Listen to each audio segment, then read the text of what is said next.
And since we're coming down to the last 6 minutes in this Facebook town hall, MP PeterJulian with our special guest, Mayor Jonathan Cote of the City of New Westminster. I think in the last 5 minutes, it's worthwhile then talking about what the future holds once we come out of this pandemic, either through a vaccine or it dies out as it did with the Spanish flu in 1919. We will come to the end of this, and we want to make sure that we come out of this with nobody left behind. So at the federal level, as I mentioned, it's making sure that we put into place our top priorities. What does post-COVID-19, what does the post-COVID-19 pandemic look like for you, Jonathan, for the City of New Westminster? What is your vision of when we come out of this, what the city looks like and how we work together? Yeah, well, I think you're right in your comment. We are going to get through this, and I think during this crisis, I've been really inspired. Watching the community come together, which I think has given me, even more hope that we are going to weather through this and come out of this stronger. I think we need to have our eyes wide open though, and recognize there are going to be some challenges. There's going to be folks in our community that are facing financial hardships in a way that didn't exist before this crisis. There's going to be businesses that are going to struggle a lot more, and there's going to be public agencies like our transit agencies that are going to struggle there. And I think more than ever, I think we need to be able to show our support and recognize the importance of all of these things, the importance of taking care of those most vulnerable and facing difficult times in our communities, making sure that we create the right environment that our local economy can rebuild, recover, and be even stronger, and supporting our public agencies and public services, and recognizing, I think this crisis, people realized how important some of their local services are. I think people often take for granted, the water, the sewer, the garbage, the parks they have in their community, but these are important services that we have in our community, and they need support, all the way from emergency services to public transit there. And I'm hoping we are able to kind of see our way through these challenges and ultimately build a community that is gentler, kinder, and able to compassionately work together to get us through this.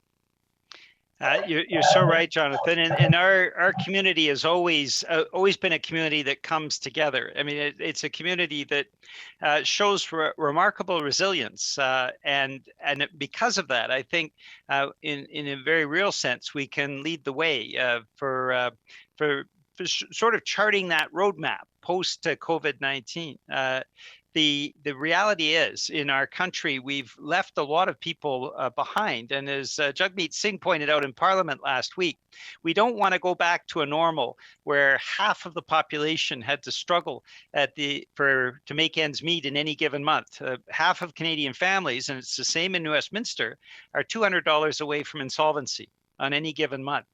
We've had the highest family debts in the industrialized world. And part of that is because people are paying for their medication, having to borrow money to pay for the high cost of housing, having to borrow money to pay for their education. And so I certainly hope as well that sense of solidarity that we have in New Westminster is something that we can transmit nationally.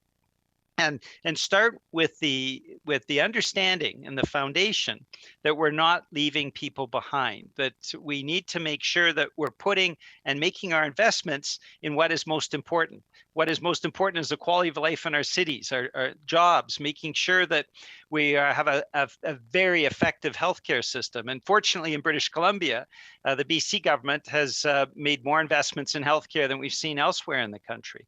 And making sure that our public services are strong and that people are taken care of, and that no longer will people have to go into debt to buy medication. We can do that through pharmacare, or go into huge debt to go to post-secondary education.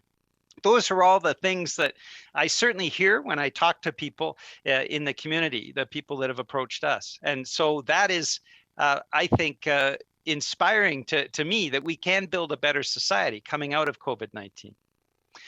Jonathan, we've just got about a minute left. Are there any final words you wanted to share with the people of New Westminster? You've been great. Thanks so much for being accessible tonight and being available and answering a lot of tough questions that people have been asking. Any final words, final comments you want to make? Yeah, well, I just want to thank you, Peter, for hosting this evening. I think in these difficult times, we're not able to connect with residents the way we normally do, and I think we have to be creative and find new ways. And thank you so much for hosting and allowing both of us to kind of connect with our residents. And I think to New Westminster residents, I just want to say, I've been really proud of the efforts that I've seen locally. And how seriously our community has taken this. And I think this, along with many other communities in our provinces, is why we're doing so well here in British Columbia. So keep up that good work and continue to show kindness and love. Thank you very much, Jonathan, for being here tonight. Thanks for everybody who tuned in. We had hundreds of people, hundreds of views throughout the course of the evening. I wanted to leave, of course, my number for anybody who wants to contact us for any federal issue, 775-5707. Our email, peter.julian.c1 at parl.gc.ca.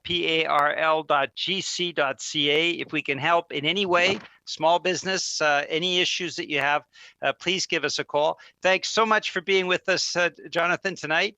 And to everybody out there, we hope that you stay safe and stay healthy, and we will come through this together. Thank you very much. Have a great evening.